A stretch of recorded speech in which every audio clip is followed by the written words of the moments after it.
Hi, everyone. My name is Janik Gorayeb, and I'm the Health Education and Engagement Specialist with Brain Tumour Foundation of Canada. Thank you so much for joining us today. It's really hard to believe that it's November, and this is the 11th of 12 webinars that we hosted this year for this series. And we are working diligently to bring you another series in 2021 and booking presenters right now. So stay tuned for more details on that in January. And our mission is to reach every Canadian affected by a brain tumor through information, education, support, and research. And this webinar series is just but one educational program that we do offer for those affected by brain tumors. So please make sure you go to our website, braintumor.ca, tumor spelled O-U-R in Canada. And you can check out regular updates there, or make sure you follow us on social media so you can get updates on future events that we host as well. And even though our office is officially closed to the public, we are still here to serve you via email, phone, or video chat anytime. Our social workers are available for chatting as well. And so please don't be shy and make sure you reach out to us if you're looking for particular information on a topic, or if you just need a chat with somebody. So a few logistics before we get started. Everyone has been muted automatically, so there's no background noise during the recording. And once we have the recording all organized, we will upload that to the website in about a week or so. And to ask a question, we'll ask that you click on the chat or questions section on the GoToWebinar panel that you see. There's a little orange arrow that opens and closes it. If you have any questions for Dr. Ellis or myself, we will take those up after her presentation. And if we run out of time for any reason, we will follow up via email as well. And if you're new to this webinar, we always do a couple of poll questions. If you're not new to our webinar series, thank you for taking the time to answer these poll questions. And so the first one is just to get an idea of who's online with us today. Are you a patient or survivor? Are you a primary caregiver, a family member or friend, a healthcare professional, or are you a volunteer for Brain Tumour Foundation of Canada? And we'll give you a second to answer that. Looks like the results are coming in. Okay.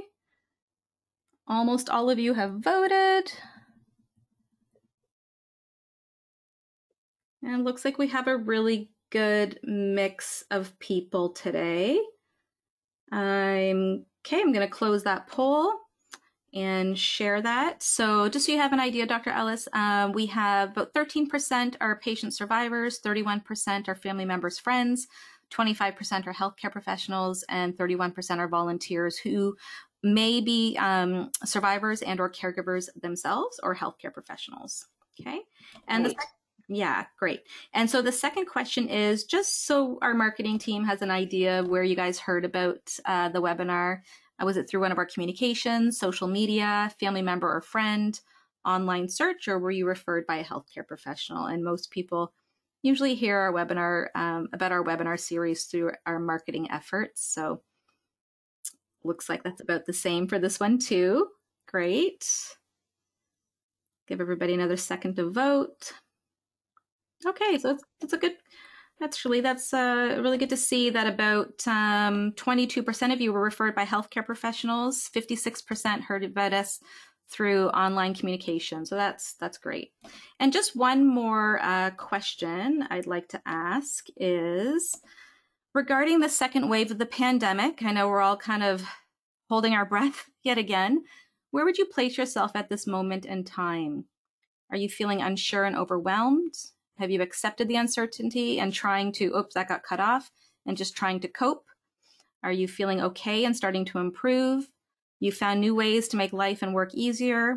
Or the other extreme, you're still experiencing lack of sleep, constant worry is affecting your health? So I'll give you a second to answer that. Great. Thanks, everyone. And it looks like we have about 9% are still feeling unsure. 52% have accepted the uncertainty and trying to cope. Found new ways to make life and work easier. Okay, great. Thank you for sharing, everybody. We really appreciate that. And so let's introduce our speaker for today. So Dr. Janet Ellis completed her medical training in the UK at the University of Cambridge in London. She completed her psychiatry residency at the University of Toronto and her fellowship in psychosocial oncology at Princess Margaret Hospital in Toronto. Dr. Janet Ellis was the Cancer Care Ontario Regional Lead for Psychosocial Oncology for North Toronto for 5 years and Person-Centered Care Co-Lead. Her clinical and research interests are centered on reducing distress and increasing dignity in patients and family members in the context of cancer and trauma. Dr. Ellis's presentation is entitled Evaluating the Impact of Dignity Therapy on Quality of Life in Patients with a Brain Tumor. And I also want to note that Dr. Ellis is a recipient of one of our research grants, and so she will be giving us a bit of information on that as well. And so for those of you who haven't heard, dignity therapy is a therapeutic intervention that invites individuals with life-limiting illnesses to reflect on matters of importance to them. And so this program helps people look at their life with a sense of meaning, identity, and legacy. So thank you so much for joining us today, Dr. Ellis, and I'll hand it over to you, so to speak. Oh, thank you so much, Janik. It's a pleasure to be here. And instead of having my appreciation and gratitude slide at the end, I just want to say thank you so much to the Brain Tumour Foundation for supporting our research project. And I always say thank you so much to our patients from whom we learn so much. And so I will start by saying that. I have no, oh, there you go. I have no conflict of interest for this presentation. And I hope that I'll talk briefly about the psychosocial impact of having a brain tumor and to some extent how that gave rise to the idea of using dignity therapy in people with brain tumors.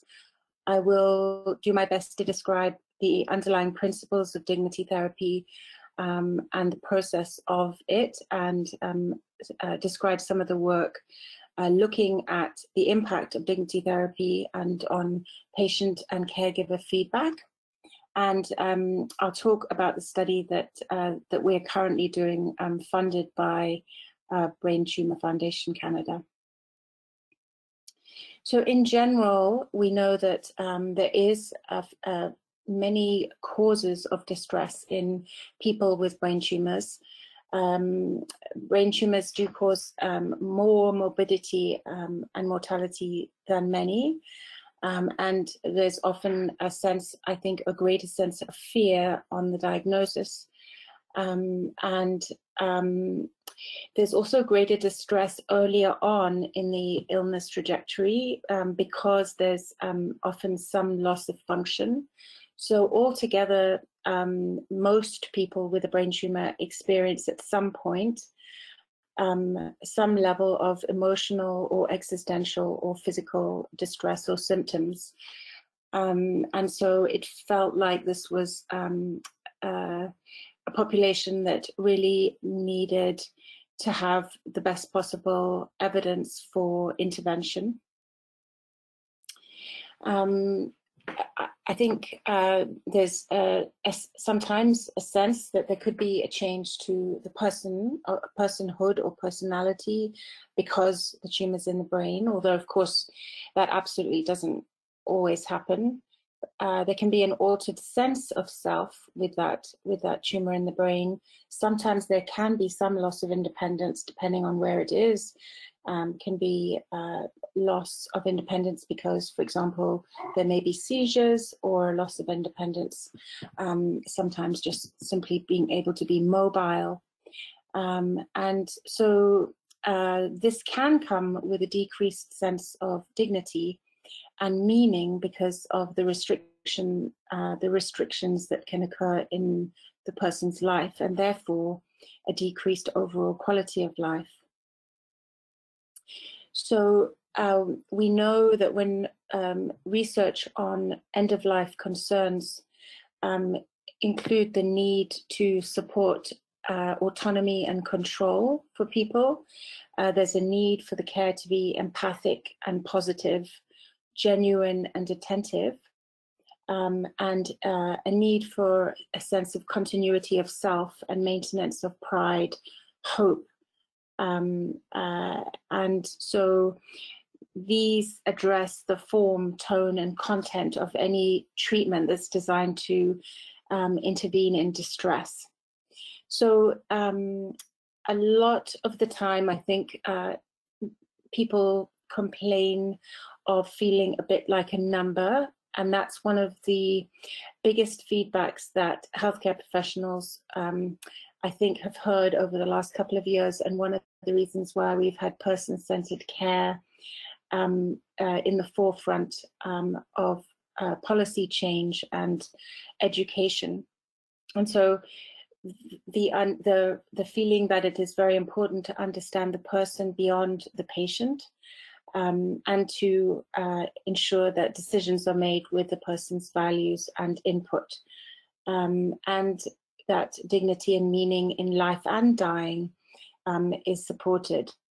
We know from research on desire for hastened death and those who are both distressed and demoralized, that loss of dignity is a very strong motivating factor. So all's to say that dignity therapy was developed in order to try to mitigate the sense of loss of dignity or the sense of loss of meaning with reduced function. One of its advantages is that it's very brief. It was initially developed by Dr. Harvey Chochinov in Winnipeg, specifically for people near end of life, so within the last 6 months to 1 year. And it encourages the person to reflect on the life that they have lived, as well as developing a legacy document, which includes some sense of wishes or messages for loved ones. I think the word legacy has also been used, sometimes generativity has been used, but that is, so the person is left with a document. So in terms of the process of dignity therapy, it's essentially a maximum 3-session brief intervention. So the first one includes the therapist going through the questions, doing the interview about the life lived, and prompting if needed. Sometimes I think it's almost like trying to be an emotionally intelligent journalist, to try to really find out from the person what they're most proud of, the roles that they've had, and what messages they would like to have in such a document. And this conversation is audio recorded and then transcribed and edited, not to change the voice of the patient. The idea is that it includes the patient's voice and tone as much as possible. So, and then the finished product is then co-edited with the patient, who might have had chance to reflect on what was missed out, what needs to be changed or removed. And one of the overriding pieces is that no harm, that as best as is possible, that no harm will be done by the legacy document. So the interview questions include things about trying to get the person to speak most passionately about things that have been most meaningful to them, things that they would want their family to know or others to know. So sometimes it can be for example, children, and it could be somebody who is likely going to die, and when their children are not grown up, and so it can be an opportunity to really make sure that with their voice, their life and their life story and what's important to them are kept in order to share. But sometimes it can just be for other adults in life. We review the roles that people have had, you know, whether they're, for example, a son, a husband, a colleague, community leader, friend. And we asked people why these roles were important to them and what they felt they accomplished. And certainly center on things that people feel proud of. Sometimes there's a sense that particular things need to be said, that there's some sense of conclusion, or sometimes some level of explanation, or even some type of apology that people want to include in the legacy document. One of the questions is to do with hopes and dreams for loved ones, and lessons learned about life to share, and advice or guidance that they feel might be helpful. And then this permanent record is created and edited. So there have been various studies. Certainly Chochanoff, having developed dignity therapy, has done and continues to do research and collaborates worldwide. So this is one with people at end of life, 441 people in 2011. And it was comparing dignity therapy against standard end-of-life care and client-centered care. And dignity therapy was found to improve quality of life and sense of dignity, and also positively change how their family saw them, as well as providing some help to the family, how the family felt. It was significantly better than client-centered care in improving a sense of spiritual well-being, and better than standard palliative care in lessening sadness or depressive symptoms. It was also tried in long-term care, and although there was no significant difference on depression and anxiety, the dignity therapy group did make people feel that life was more meaningful, and a sense that it would help family members. Then there was research with motor neuron disease by Bentley, who didn't find a change in hope, spirituality, or dignity on a group level, but there were changes on an individual level in terms of hopefulness, and it was reported as very acceptable, and the benefits were a positive impact on relationships, an improved sense of self and acceptance of their situation. And I think that if one has reviewed everything in one's life where one felt most alive and most proud, and all the roles, I think that one is taken away from any illness in terms of what's wrong, or what side effects one has, or what losses one has. And so I think that's one of the reasons why there's a sense of improvement in sense of self. So then there was a systematic literature review that looked at 28 studies with a range of study methodology, and there were positive results for specific outcomes, and even more importantly, patients, caregivers, and reported improved end-of-life experience. And so the conclusion was that dignity therapy is beneficial according to the research evidence. So in general, having looked at the literature in preparation for applying for this grant and others in population of people with brain tumors, it does seem to be a gap in research with strong methodology, testing different interventions to improve quality of life.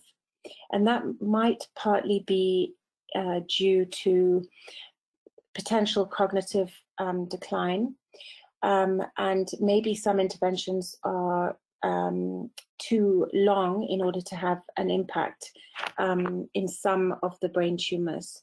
So, but overall, it felt like there was a lack of research, and therefore it was justifiable that a study examining a short intervention such as dignity therapy could well be useful.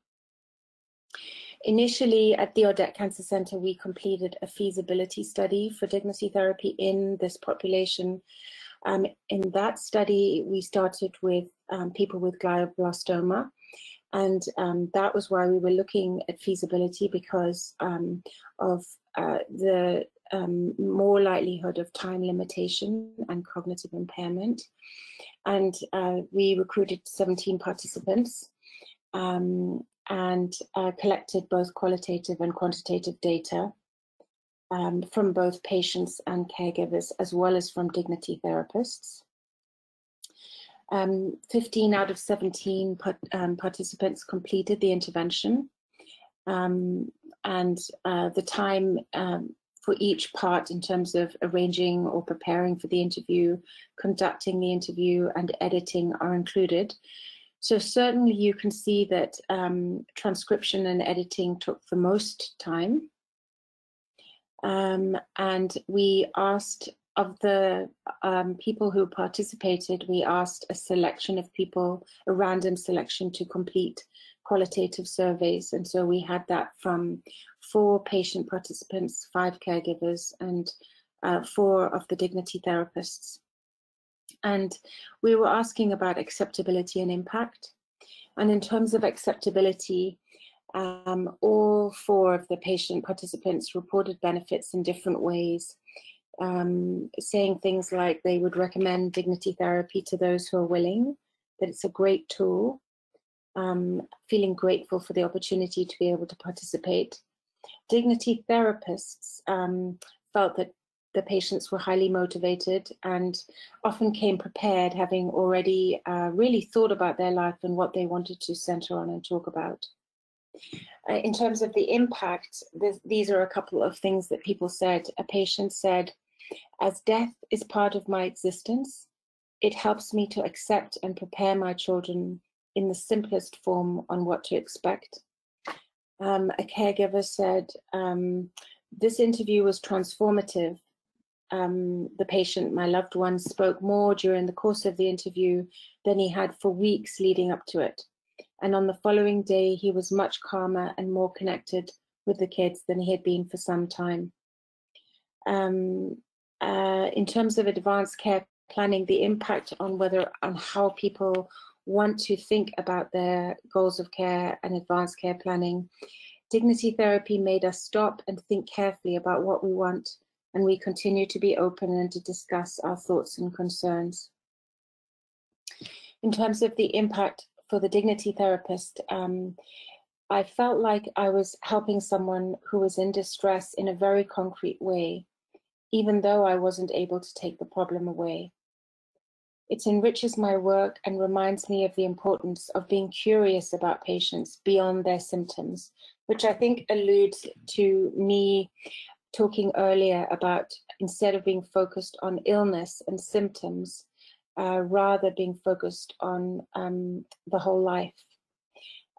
Care providers said that in other cases, witnessing patients' distress sometimes caused feelings of demoralization and helplessness, whereas in the dignity therapy, they felt that they witnessed people who were distressed making meaning out of their lives, and it was inspirational. So in terms of the current project that we are doing, the research question is, will dignity therapy enhance psychosocial well-being and reduce death anxiety in patients with brain tumors early in the illness trajectory as well as near end of life? So this is the biggest change from a research question point of view, the fact that we're applying dignity therapy for people who are not at end of life, as well as those who are at end of life. So we've committed to recruiting 50 participants from the Odette Cancer Center, 25 in each group. So 25 expected to live less than 1 year, and 25 expected to live between 1 and 10 years.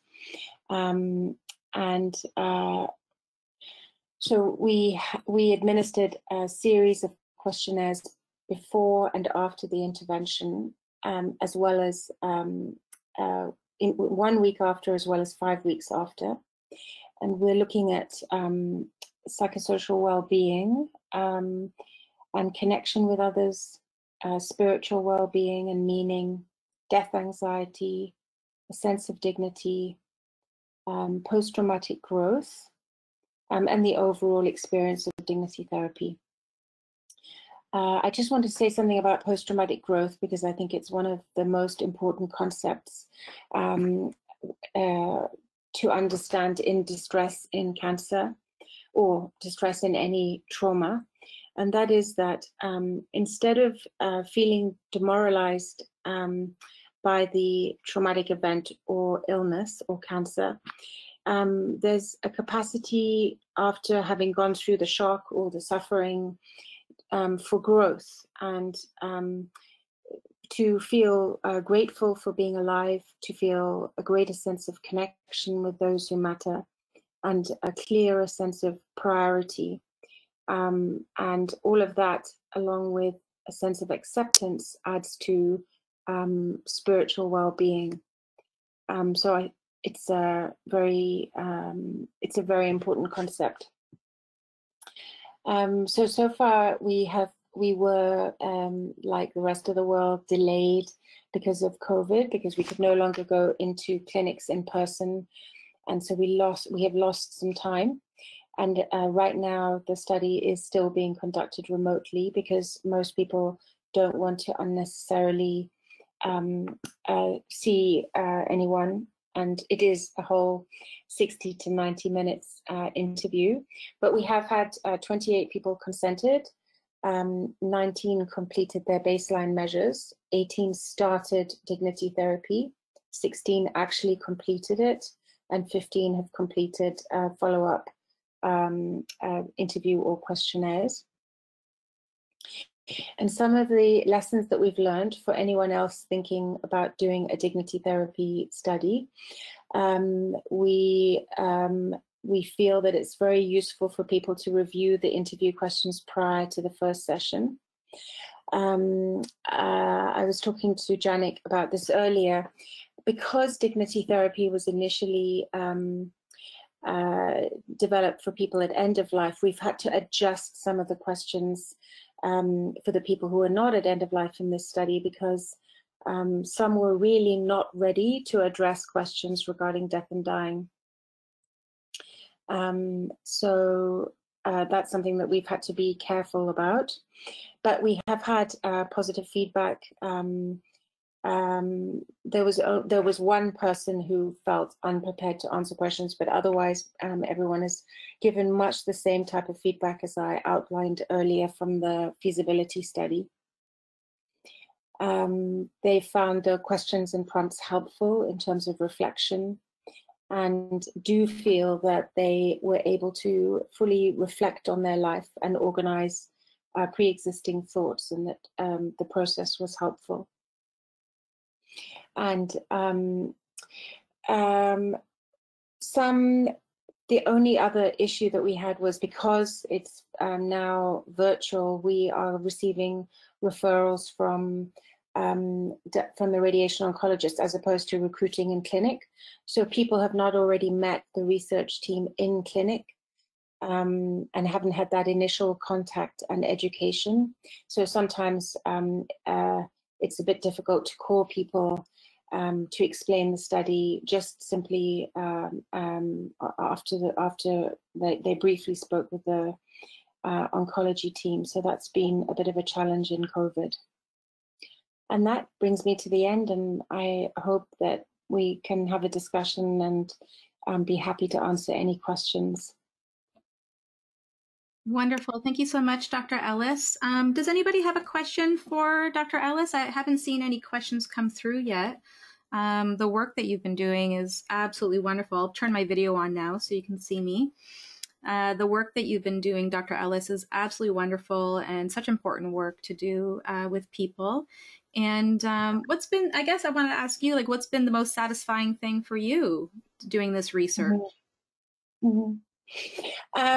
Well, working in psycho-oncology, I feel like I've been doing not something that's not called dignity therapy, but uses the premise of dignity therapy all the way through, because I find that along with doing an assessment and directly addressing psychiatric and psychological concerns or existential concerns, that to really have a curiosity about the person and to help that person have a sense of meaning and feel more strongly their sense of self and have a sense of their life, helps them to deal with being unwell and a patient, and even possibly with a prognosis that is guarded. Absolutely. I'm going to ask a question. I think a question just came through, but just an FYI, Dr. Ellis, I can see an email on your screen, so you just might want to cover that just for the recording, and I'll just check this question quickly. No problem. The question is, what would you recommend for healthcare professionals who want to learn more to become certified in dignity therapy? Oh, that's a really easy one to answer, because the dignity therapy training is one of the best training courses I've ever been on. Dr. Chochinov really incorporates the sense of dignity for the people who do the workshop. So you have 2 days of being nurtured and taught, and it's the most extraordinary. I'm sure you would. I don't know if you've done the training. Have you done it? No, I have not. I heard about it at some palliative care conferences a couple of years ago. Yeah, but I was thinking about you as an educator, because they've got it down to a fine art. Not only do they have people learn about it in a didactic way, but they then have many, many case examples and quotes. But then we then practice it on each other, which was interesting. And then finally, we actually saw somebody who'd agreed to do it live in front of us. And it was incredibly moving and meaningful to participate in that. Amazing. Amazing. It must be, to participate in answering those own questions for yourself, right, is really, really powerful, I imagine, and really impactful for sure. I'm just checking to see if there's another question here. I'm just going to switch you out as being presenter for a second, Dr. Ellis, so I can show my screen to everybody, just while we wait to see if there's any other questions. There we go. Okay. The other question is, what has been the biggest impact on families of the loved ones? I think the biggest thing was, first of all, the person clearly being more engaged and more proud about talking about their life, as well as people remembering so many shared memories and learning things that they never knew. So I think it was like a breath of fresh air in terms of not just looking at when the next oncology appointment is, or worrying about a brain scan, but remembering about the person's personhood and concentrating on the whole person. Yeah, absolutely. Absolutely. That's great. Just checking another question here that came through.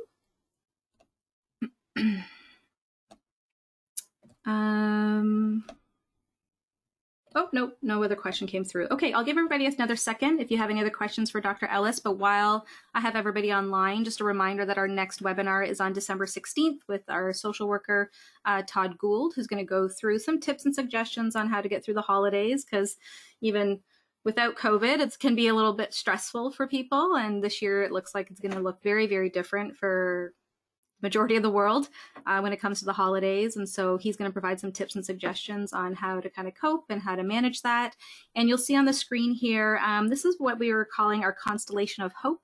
It is our big fundraiser for the holiday season. And so people can send a message of hope in honor or in memory of somebody who's been affected by a brain tumor. And not only can you send a message to them, well, you can send a message to them actually through an e-card after you make the donation. So that's a really fun thing that we have as part of the campaign this year. And so we thank everybody ahead of time if you do donate to this campaign. And a big thank you to Dr. Ellis, who joined us today, and for sharing your knowledge and your expertise. This is really great work that you're doing, and really just fascinating. Really, I think that more and more people should know about it and should hear about it. As soon as we close off on the webinar, everyone, there will be a survey that pops up. So please take a moment to answer that for us. And hopefully we'll see you in December.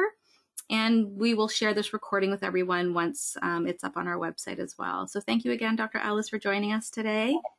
And be well, everyone, and see you soon.